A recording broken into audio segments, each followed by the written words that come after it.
Unibet. Episode 118. John Hughes, Stürmer, IDM Wärmepumpen VSV. We might have a Corinthian derby looming. Is that something that's already made its way into the Villa locker room, or do you try to push that away as far as possible? Oh, that's absolutely made it into the Villa locker room. There's not much that doesn't. No, for sure. It's definitely a possibility. And, it seems like everyone wants that to happen. All the fans do, that's for sure. Die Tribüne erhebt sich. Und der Hexenkessel kocht. Da bleibt kein Moment, um einmal durchzuatmen. Bring it on. Mit dem Tortender. Abgefälscht. Und die Scheibe im Tor. Aus dem Nichts. Wie schön war das gemacht. Unibet Hockey O'Clock. Yes, he is finally on. Yes, it took me a very long time to get him. Yes, he's also the first Villa member to make an appearance this season of Unibet Hockey O'Clock. Yes, he's only the most productive import player we ever had in league history. And it is, of course, John Hughes, and he's now on the Unibet Hockey O'Clock line. John, great to finally have you on the program. Thank you very much. Happy to be on. John, it's my bad that it took me so long to finally inquire about your availability. It's so great to have you at this stage of the season. There's so many things to talk about, so many things to look back on, so many things to be looking forward to. But as we stay in the here and now, you and your team, you just returned from a long road trip, Friday in Vertreter, Sunday in Asiago. We're recording this conversation on a Monday. Lots of games that have already been played, lots of games that for Villa hopefully are going to be played. How are you feeling right now heading into the home stretch of the regular season and in the playoffs? We as a team feel pretty good. I guess we had a bad road trip, you'd call it. We just beat Vorarlberg and we lost to Asiago. But other than that, we've been doing extremely well. And like I said, I think we won 10 of the last 11 games. And our team seems to be at a high-end team. And a team, like I said, we think we honestly can win it all. And it's not so easy. And that doesn't happen so much in VLUC. And it's really a big year for us, we believe. So we're just trying to, we got another game this week, but these next 2-3 weeks before playoffs start, just trying to hone it in and get ready mentally and get ready physically for hopefully a long run. You've been on championship winning teams, and it's interesting that you say that this could be a team that's able, or that could be able to win it all. And we're going to talk about everything regarding that in much more detail in a little bit. But for Villach, it's an interesting predicament because of your win streak and because of everything that you did in the early stages of the season as well. You're basically locked into, or you've been basically locked into the fourth seat for quite some time. Not a lot of movement there. And one might get the impression, okay, you're already in the playoffs and there's not a whole lot to be playing for, but you're still winning games or eking games out as you did against Vorarlberg. Then obviously disappointing loss against Asiago. But how do you, as a team, try to keep that momentum, keep that offense rolling till the playoffs come around? Well, for this week, from my standpoint, we have Pustertal on Friday, and it's like we won't have another game for another 2-3 weeks.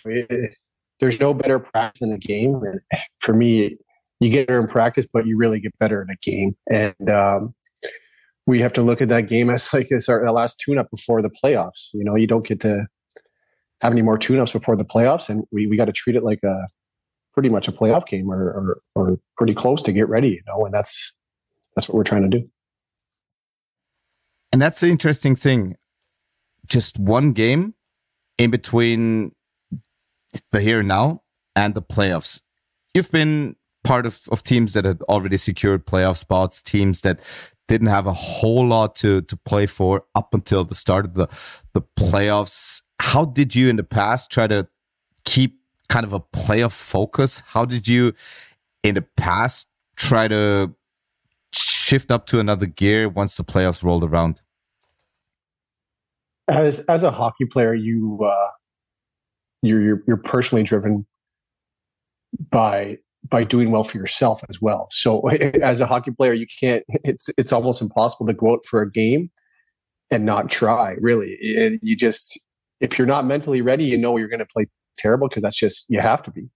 And in order to have any kind of fun at playing hockey, you got to be mentally ready and mentally ready for the game, or else when you're not mentally ready for the game, it's first off, it's no fun. So that takes the whole fun out of it, and you don't have a good game. So it's kind of a double-edged sword where you don't get anything out of it. So it's way better to be ready and enjoy the game we all love playing and have fun and work hard. Now that you've become a team leader, and you've been a team leader for a very long time, but now at a later stage of your career, what kind of role will you try to assume in making sure that everybody stays and remains sharp for the home stretch of the season? I think as a leader or an older guy, I guess you'd call it, I've done a lot of things.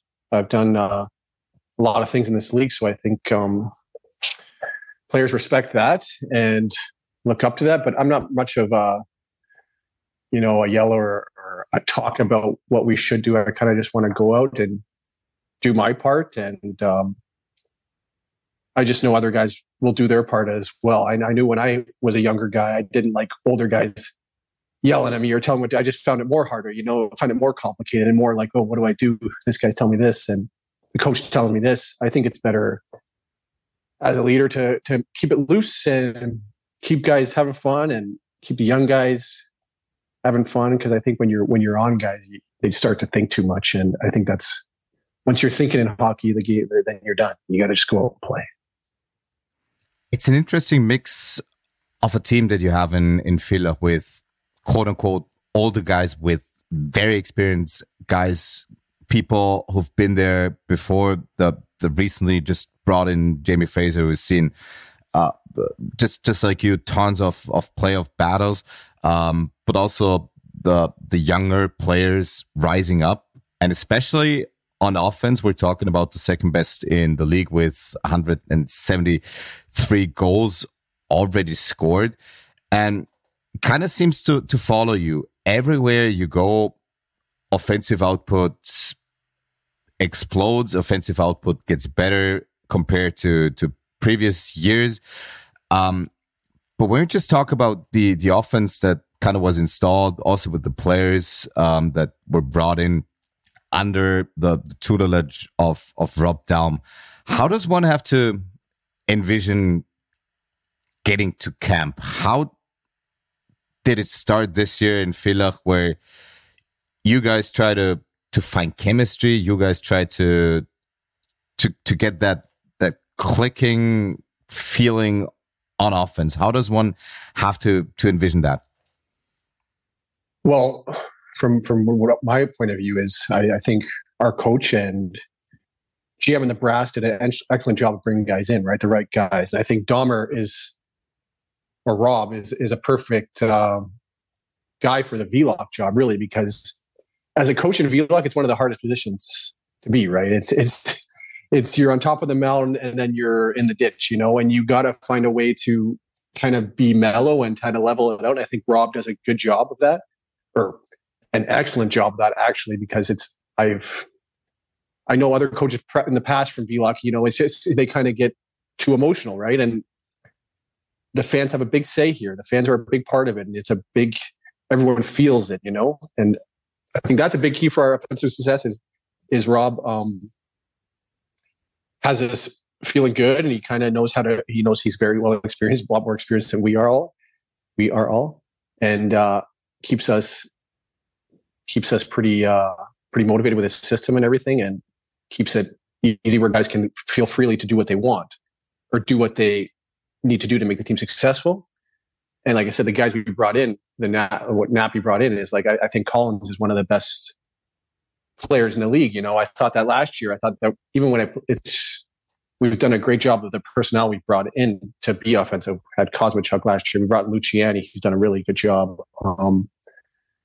So I think that's on our brass and our staff. And yeah, just the way Dom coaches is a big help for us to be an offensive team. Obviously, the one person you were referring to with Napi has to be Andreas Napokoy, the general manager of Villach, who did indeed a tremendous job.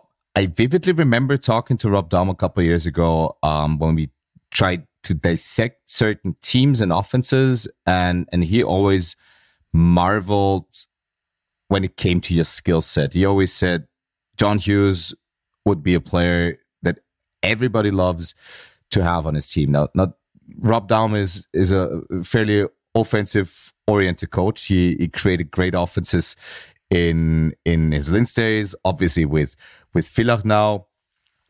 How is it for you to play under him, to play in his system? How were maybe the first couple of interactions with Rob and yourself? I think it's been great since I've got here a year and a half ago, I guess. It's been great. Like I said, I think Rob's the perfect man for the job in Villach. And that's just because of his mentality, where it's just such a stressful, high-stress job in Villach as the head coach. Like a head coach and a goalie in Villach, before, they don't usually last long. It's a really tough job. And I respect him, and I respect his past that he's done, and he's won a championship in Linz. He's done a lot too, and just hoping he can bring that here, and we can have a championship here, because it'd be a pretty special feeling to win in Villach. I've never been able to, but I've heard from guys in the 2000, I think it was 2004, right? Or what year was that? 2008? 2006. 2006, okay. So somewhere between that.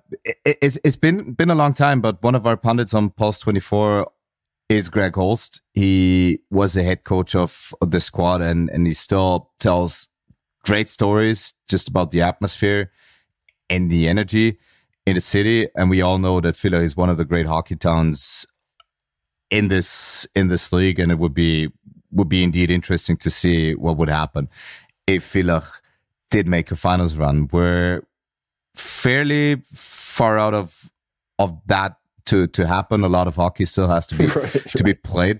And I kind of want to make you take me back to training camp again. You see all the new players. You can elevate an offense sometimes yourself, but of course you need other players. You see the squad that was assembled. You're trying to figure out how this is all going to mix and mash. Was there ever a point where you thought this could be something special on offense? Yeah, from training camp, I guess we had a slow start. I remember I missed the first 4 games. I was sick. So it was a little bit of a rough start at the start of the year. And then all of a sudden, it started going a little better. We started getting some chemistry and getting it going. I think guys like Lindner, he might be the best Austrian defenseman in the league. He might be. Heinrich's not. When Heinrich is also pretty good. He's not playing so much. He's back and forth. He's been injured a bit, but for us, Lindy's one of the best Austrian D in the league. We got Mattinen. I think he's almost NHL ready. Rauki took a big jump. He's flying out there. Just going through our guys, we have a lot of talent on the team, and a lot of guys who make big differences in big games. And that's, I think, once you have the skill and the talent, then it kind of happens, right? And I think we got the players, we got the guys to do it. But from a schematic standpoint, then it's all about chemistry and trying to deconstruct a couple of cliches here as well. We're always looking at lines, and if they're working, if they're not working, we as broadcasters trying to dissect it a little bit. You've been playing on that first line almost exclusively, a first line that's been working tremendously for Villach. And you, as someone who's played a lot of hockey, you've seen so many teams, so many players come and go. How do you try to ensure that you're, to use the term again, clicking as fast as possible as a trio on the ice?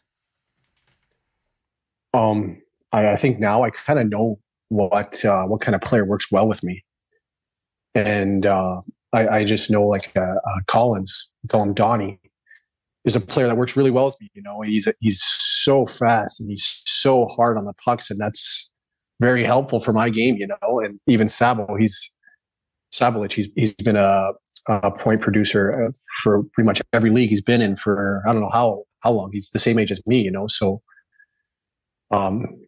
It really helps us. We got our horse in the middle that goes and does a lot of the work for us, you know, and that's how I know we got chemistry. When it's kind of different parts kind of come together, you know, you have three of the same kind of players, it doesn't really work out. You kind of need different integrants between the guys.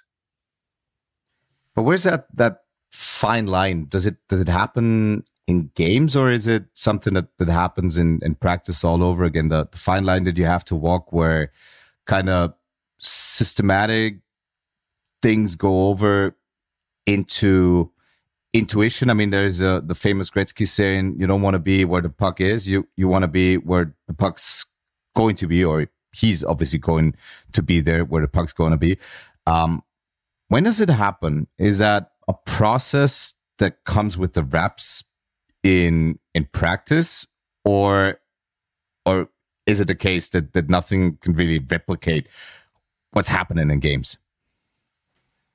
I think in practice you kind of know, because you do the line drills, you play 5-on-5. I think you know if you're connecting with someone or you're not. And I think it's like when you're not connecting with someone, it's hard to almost force it, to be honest. It's kind of like, and when you are connected with someone, it's like, oh, like it usually kind of, for me, it's been like, in my career, it's kind of like it's clicked pretty right away. You know, it's never been one where I'm like, oh, we got to try. And then I don't know. It's kind of been pretty instant, maybe not one game or two games, but it's been pretty quickly when we have connections with guys. And hockey's a funny game. Or like when it's a team game. So when one guy is not working well, it's hard for the whole line to work well. It's not many other sports are like that, you know, and hockey's, you need everyone going to have success as a line. One of the skills that always get mentioned when you're on the ice is creativity, and so many skills get thrown around, especially during this time of the year. You need grit, you need toughness, you need speed, you need hockey, stick handling. You need so many different components. But where, when it comes to your game, does creativity rank? How much do you value that component?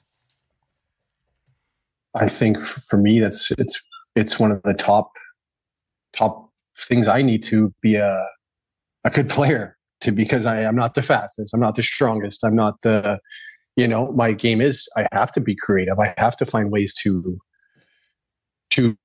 use my intelligence out there to be successful. So I'd rank it pretty high. How important are stats for you? It's a very broad question. But it's a good question, because I think guys say like, oh, you know, stats not important. It's all about the team. True, it is all about the team.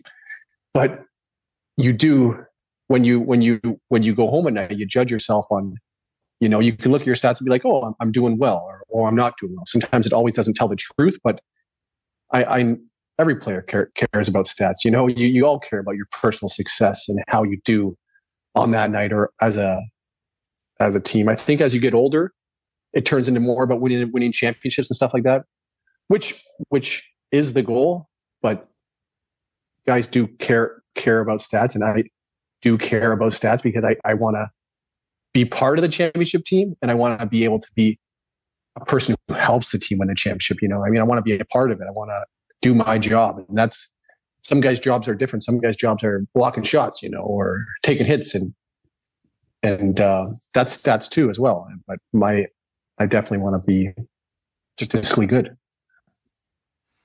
Of course, this was kind of a setup question because once you start crunching John Hughes numbers as regards everything that you did in the league, you really can't stop. Doesn't matter from which angle you're looking at it, you just have to marvel at the workload, at everything that you did the past decade and a half in the league. Was there ever a point for you where you thought, this is piling up mightily and who knows wherever this could be going in terms of league history?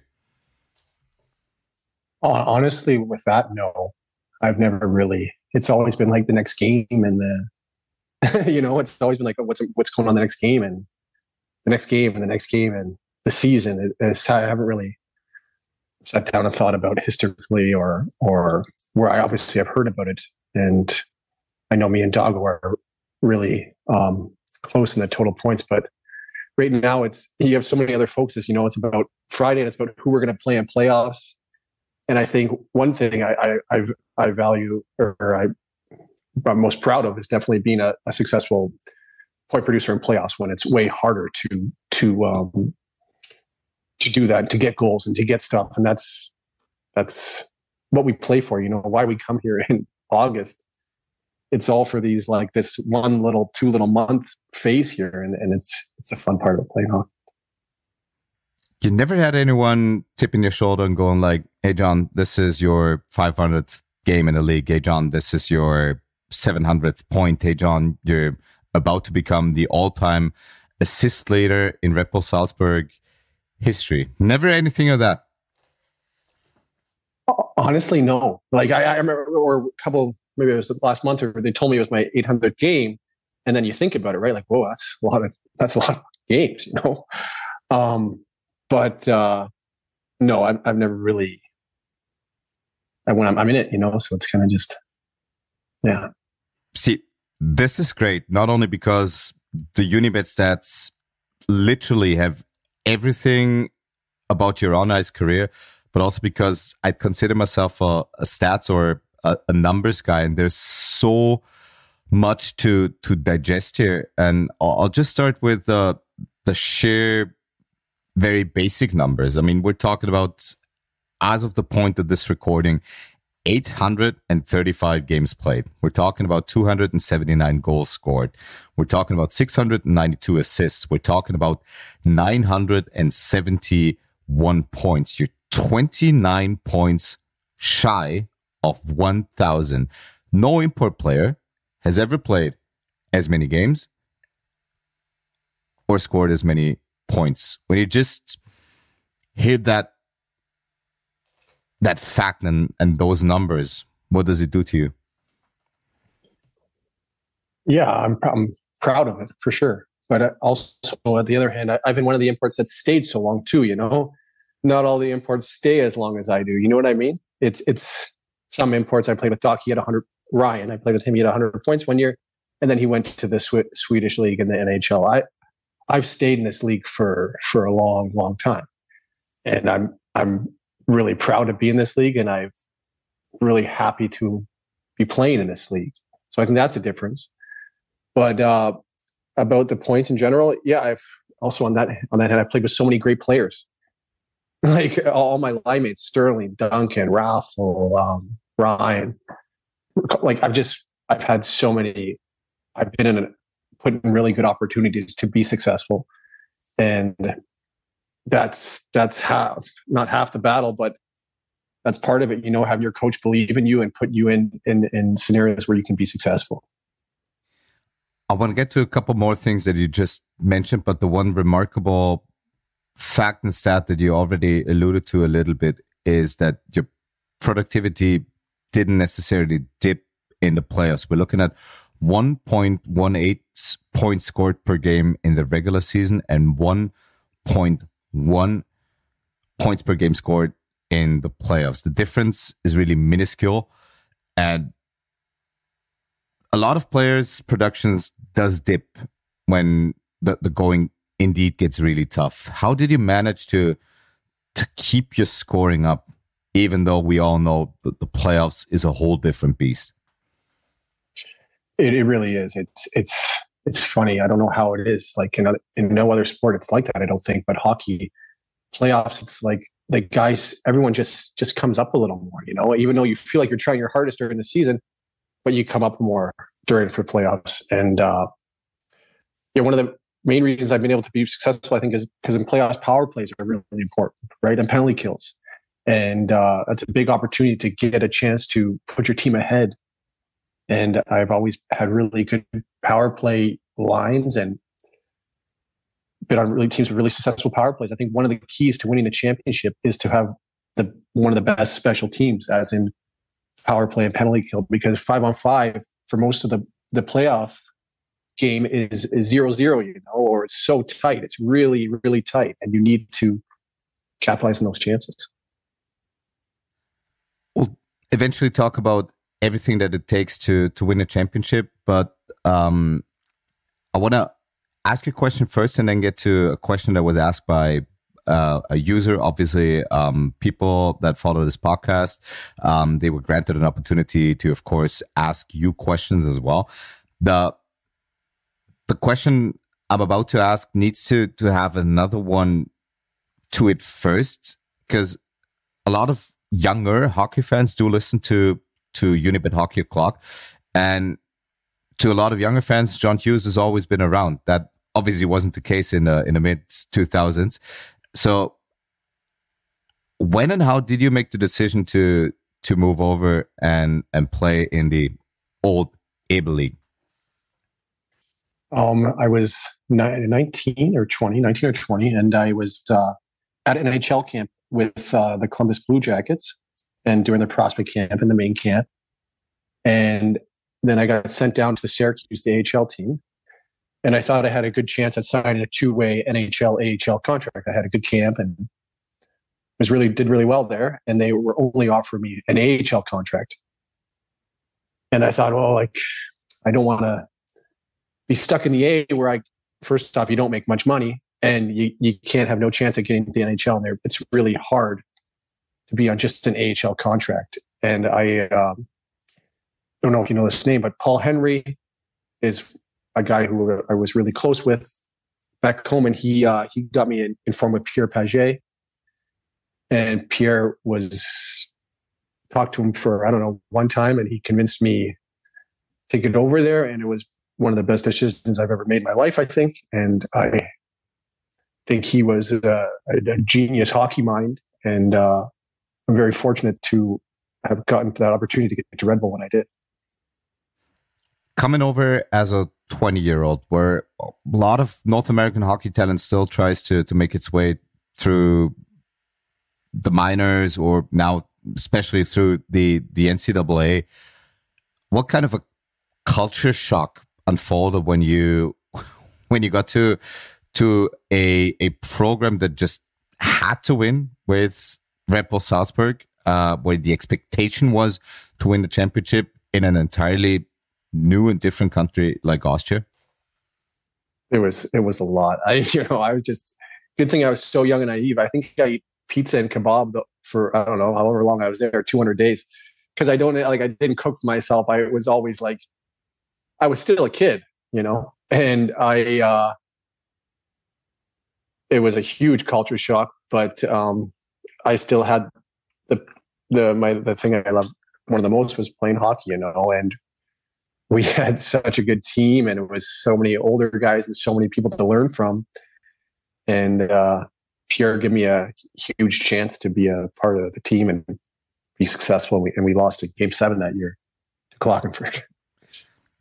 Just wanted to get to that in terms of heartbreak. And naturally, every hockey player is looking to win championship. But when it comes to getting your hearts broken, where does this first season in Europe with a Game 7 loss in the finals in Klagenfurt rank for you? I would say it ranks number 2. You know, I think the worst loss for me was also Game 7 in the finals to Bolzano, and we were home. But it was brutal. You know, it's game 7 and you're so close and you put so much sacrifice in. And I think the one good thing was I was so young. So I was like, oh, well, I get another chance at it. And I luckily did. But it's a pretty hard thing to do, is to lose in game 7. I think I've asked enough setup questions, because one of the user questions that did come in was about you never really moving away from the league. The one quote unquote attempt that you had led to Finland and to the second division or the second league in Germany. But with that one exception of the season 2009-2010, you've always stayed with able and ice clubs. How come? Was there never anything, not better on the table, but anything that would have enticed you a little more from different leagues? I definitely did have better leagues options to go. But I was in such a good spot with Red Bull, and it was also financially really lucrative to stay with Red Bull too. I could have probably made close to the same money, or maybe a little more, but then I'd leave to another league where I was so happy with Red Bull, and it was so professional, and it was such a good city. And she's now my wife. I met her the first year in Red Bull, so I'm pretty happy I stayed because, I'm pretty happy I stayed. I got a whole family now. So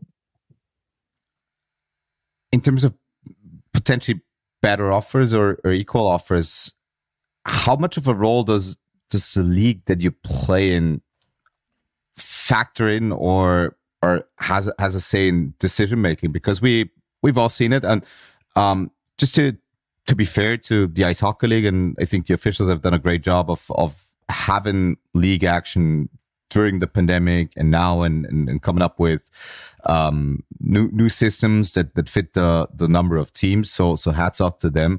But I'd always or sometimes label the league as a stepstone league, premier talent that comes in and shows their skills and then gets hired away from better leagues. And we've all seen the career trajectory of Derek Ryan, whom you've had the distinct honor of playing with.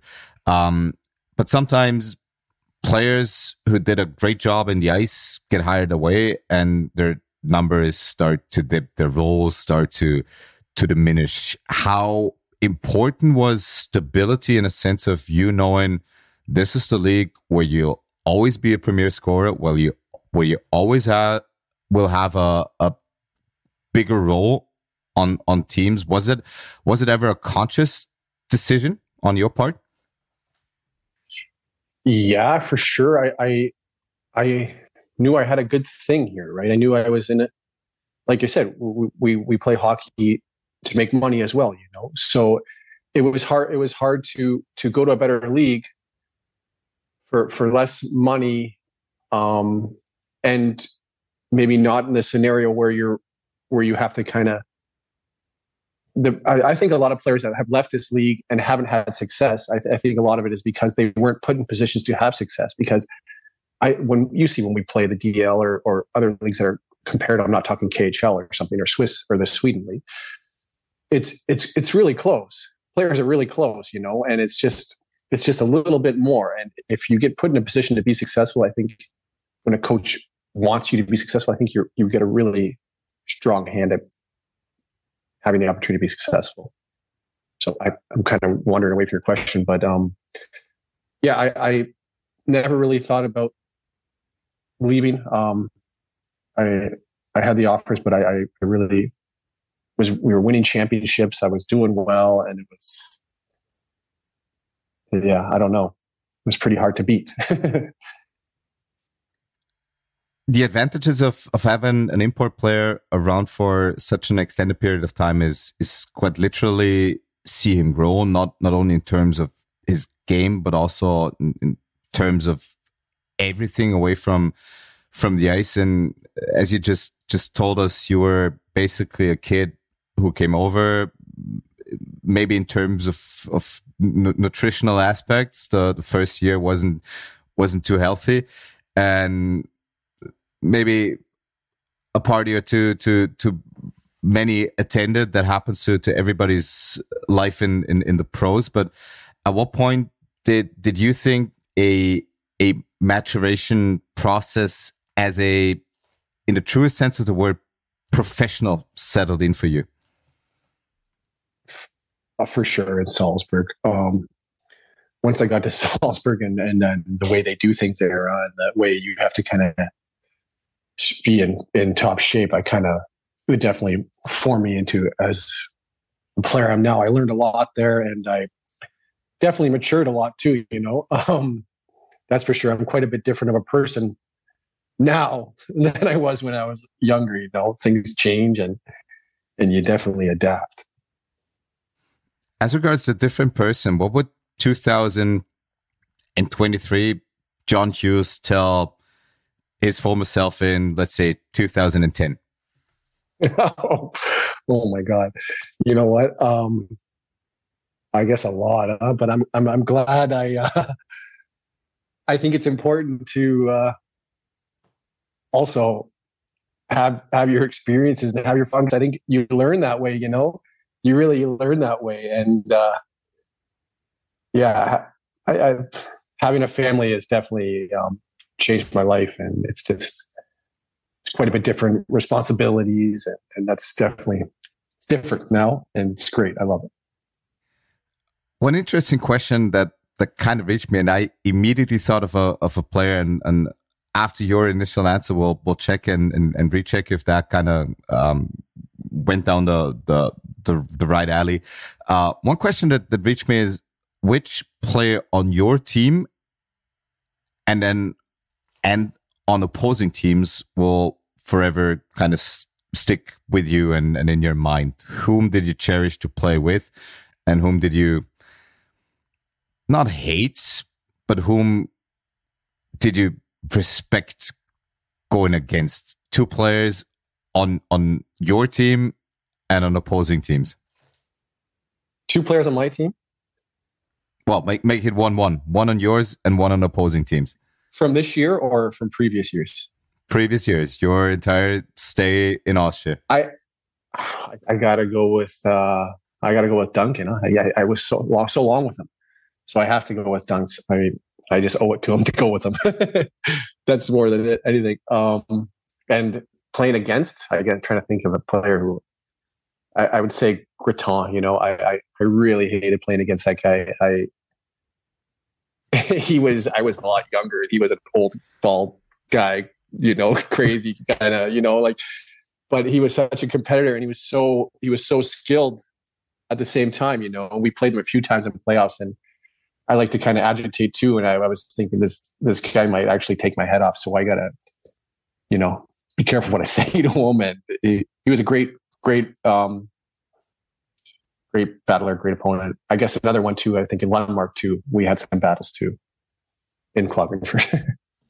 Just for the younger listeners, what made Ryan Duncan so special? And just to back this up a little bit, the other night, basically a couple of weeks ago, Manuel Latuza's number in Salzburg, deservedly so, was retired, and we started talking about other numbers. Obviously, 51 Tratnik needs to go up there, but then we very quickly started talking about number 16, Ryan Duncan. And again, the younger listeners probably don't remember what he did as vividly. Help them out here. Ryan Duncan, as a player, what made him special? I think what made him more special was just how he was as a human, truthfully, off the ice. But his on ice as a player, he was just a battler. And I think everyone knows he was so small. He was, I don't know how small in meters, but he was like 5'6", and he was in the ditches. He was always battling. He was always winning championships, always scoring big goals. Just a true sense of a team player, and a great guy to be around. Ryan Duncan will always be the perfect example, and you said it perfectly right. He was 5'6", 168 or 165 or 75 kilograms. Ryan Duncan, the ultimate example that literally anyone with any size and any weight can play hockey.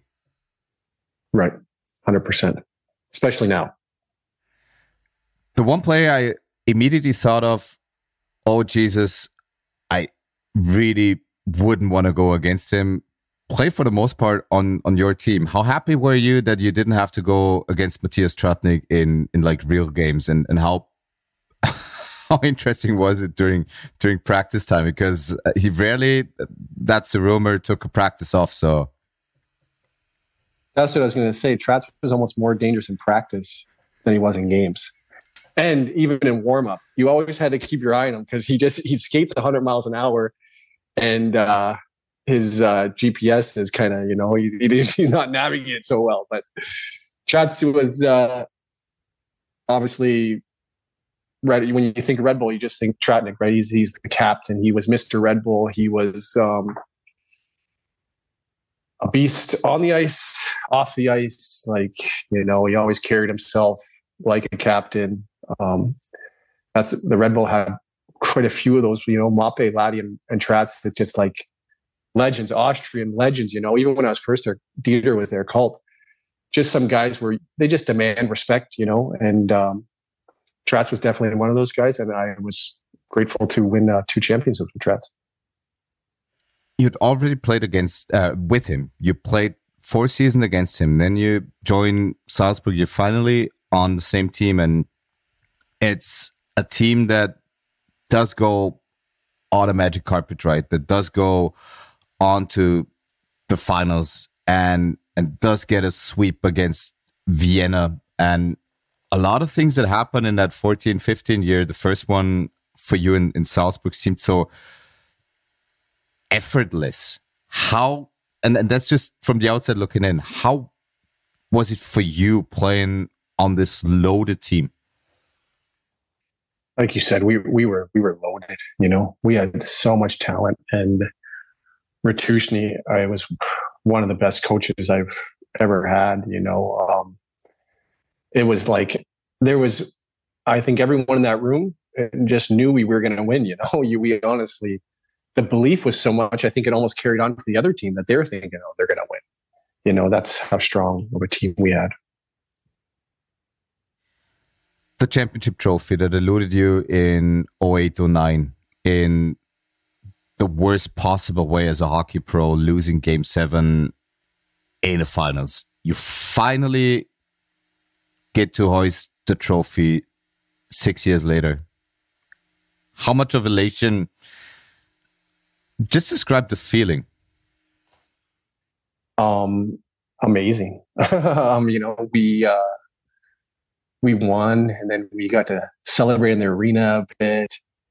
And you just know that the people that you battled with for like 8 months, you get to have a week of just like celebration, of good times and fun times. And I think that's what's so fun about winning too, it's like everyone's happy with you, the staff, the management, the coaches, your teammates, and you just get to enjoy a week party, and the wives and the girlfriends. It's just such a fun time. So right after you win that game, good times are coming for a good week, So, yeah. You've never had the chance of winning a championship on home ice. Just if we look at recent league history, I think in the past 12 years, only 2 teams were able to celebrate the championship indeed on home ice. So it's something that doesn't happen too often. You had a chance in that I already mentioned, Game 7 against Bolzano, but isn't it, or I heard stories that it is indeed a little funnier winning it on the road because you get to share the bus ride just with your team back home. Is there something to it, or does that missing championship on home ice still haunt you a little bit? Absolutely haunts me, because I am under the 100% assumption that it'd be funner on home ice, because the fans would come on the ice, and I honestly think it'd be funner on home ice, even though on the road it was great both times. But that Game 7 we lost to Bolzano on home ice, we had it all planned out already. We already had like what was going to happen, and it was going to be, and it's just so devastating that you honestly get it taken away from you, is what it felt like. You do have the chance to win something with Villach on home ice this year, but if it comes to that, remains to be seen. Your move back to Villach is an interesting one, because at one point back with the old rights holder in the league, I was thinking John Hughes could be a Red Bull for life, just with productivity, the longevity, never really been seriously injured. Why didn't it work out? And I know hockey is a complicated business, but why the move back to Villach? I believe, my belief is that was the Corona year with Red Bull, and that was such a different year.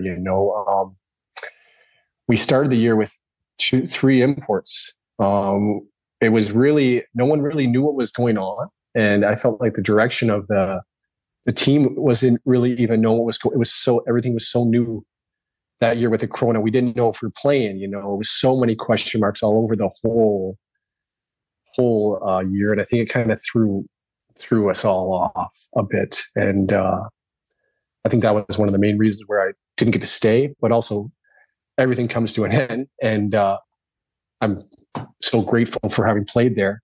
And then I'm also so grateful for, I think sometimes life, it's supposed to happen what happens, or whatever that saying is. And I'm happy right now to be here at Villach, that's for sure.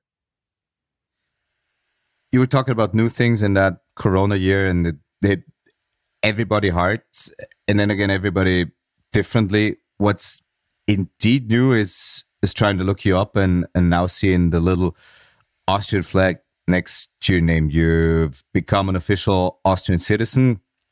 People who do follow daily politics know how hard it is to gain citizenship. At what point was it something that you really try to achieve? What made you become an Austrian? Well, all my kids are Austrian, all 3 of my kids are Austrian. So I thought I got to learn how to speak this language a little bit to pass these tests, and to I've spent so much of my life here. I know who comes to Austria and doesn't love Austria, right? It's a beautiful country.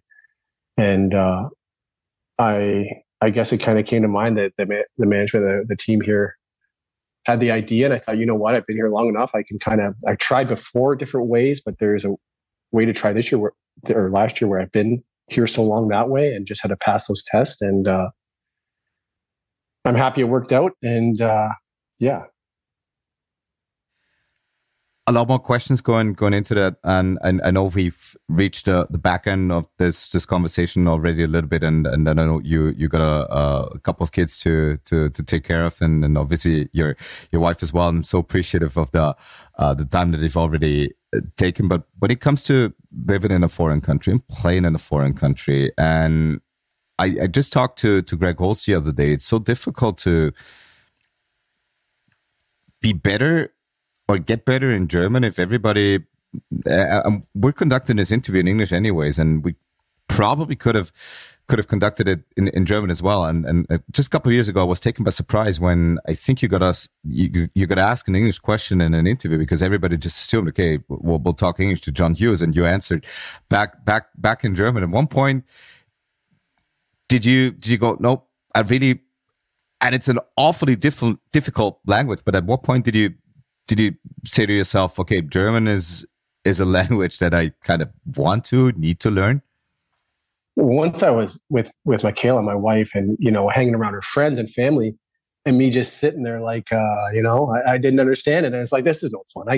I'm just might as well put me in the closet or something, like I'm not just useless here. So I thought I need to change that for her sake, for her family's sake and friends' sake. It's not that they can't speak English, but they want to speak German, and, that was a big reason why I actually started and tried to learn and got decent at it.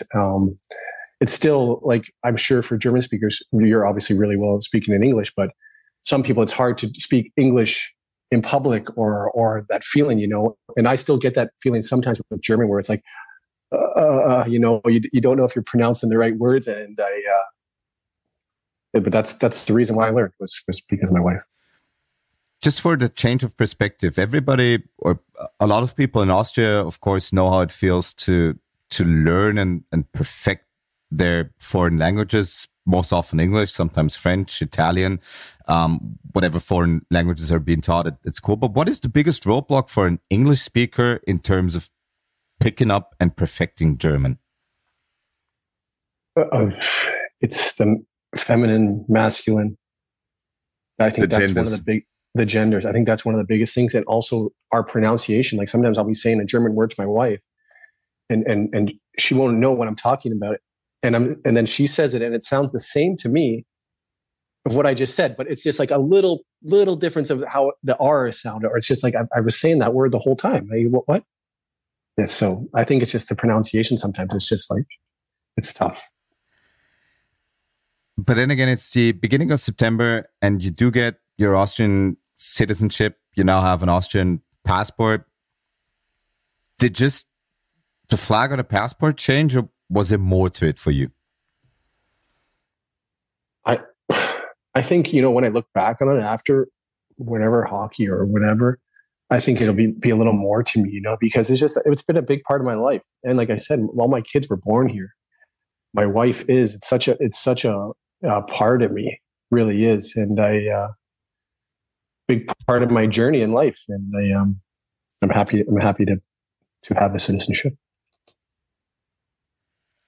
A little bit of an advantage for Villach as well, because this season we started to talk about domestic players and non-domestic players. You now counting as an Austrian, of course, helps the team. But a question that I got fairly often is, have you ever received a call from the Austrian national team coach? Because as of right now, you'd also be eligible to play for the national team.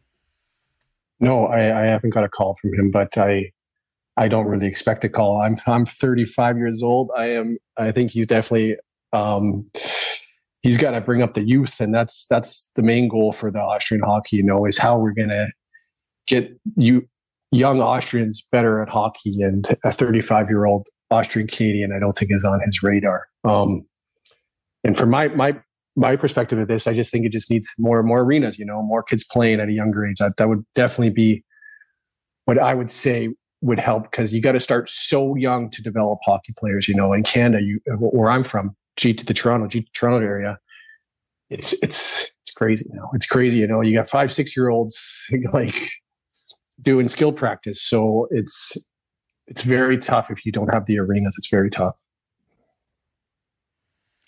One last user question that reached me that I think is really interesting regarding everything that we just talked about.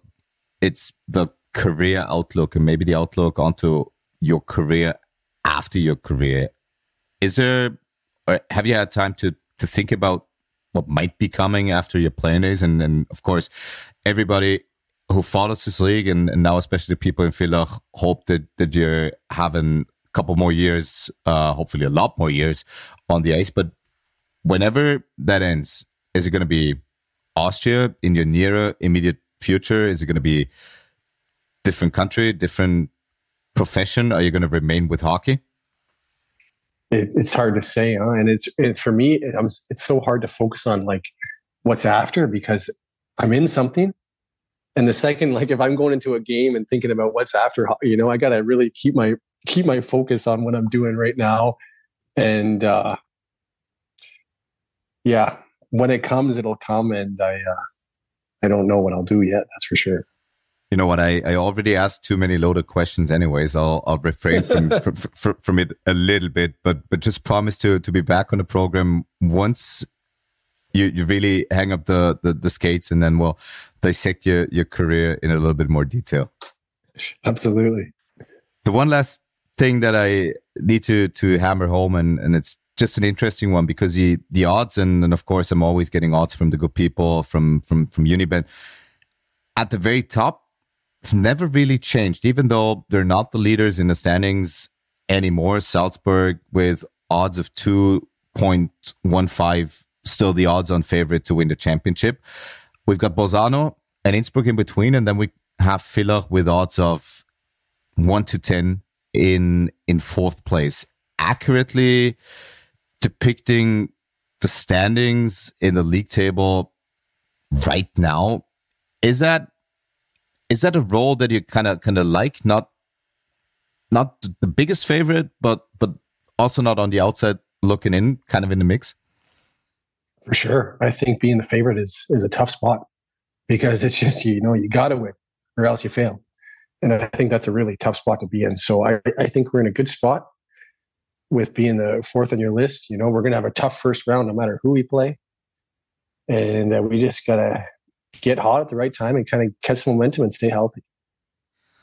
I'll get to that first round in a bit, but first we, of course, want to mention that Unibet has a special offer for all new customers. It's a 400% welcome bonus. Just use the promo code hockey minus bonus while putting 10 euros into your new account for the first time and receive 40 euros for free. More details, as always, in the show notes of this podcast. And longtime listeners of this program know it's Unibet by players, for players. John, as we close out the regular season, of course, the kind of picking already starts and everybody has an opinion on who might be picking whom. When it indeed comes to the playoff pick, Villach already being in a safe and secure fourth place, you can't be picked. But that means you might, or you will have to face the one team that doesn't get picked. And now rumors are kind of heating up that Klagenfurt, the team that's been on a recent hot streak, the team that's getting healthier, the team that's getting readier for the playoffs than maybe others, might not be the team that gets picked. We just talked about it on air yesterday and said, who in his right mind is going to pick Klagenfurt? We might have a Corinthian derby looming. Is that something that's already made its way into the Villach locker room, or do you try to push that away as far as possible? Oh, that's absolutely made it into the Villach locker room. There's not much that doesn't. No, for sure. It's definitely a possibility. And, if it seems like everyone wants that to happen. All the fans do, that's for sure. And we know whoever we play, it's going to be a tough battle, because this year it seems more than any other year where there's no tap-ins, there's no easy pick really with Hungary, Vienna, and the Linz, those teams down there. It's not an easy one out there. So if we play Klagi, we'll be ready and excited to play them. I think you can't compare every year to be the same year, and I think this year it's a little bit different, our relationship with Klagenfurt. So if that's the case, then we'll be excited for it, that's for sure. As media people go, there are always a lot of narratives, and one of the peskier ones was the losing streak Villach had on Klagenfurt ice. You finally got that monkey off your backs after not being able to win as a team for 7 years in Klagenfurt at the end of January. You won derbies on home ice this year, the last one on away ice. How important, just heading into a potential Corinthian derby in the quarters, can those two experiences be? Yeah, huge. I thought both games in Klagenfurt this year we should have won. We won the one, obviously, but the one before we lost in a shootout, and we had a power play in overtime. I thought we actually should have won that game. We actually even gave a goal up late. So I think somehow we lost that game, even though we should have won that game. Every year is different.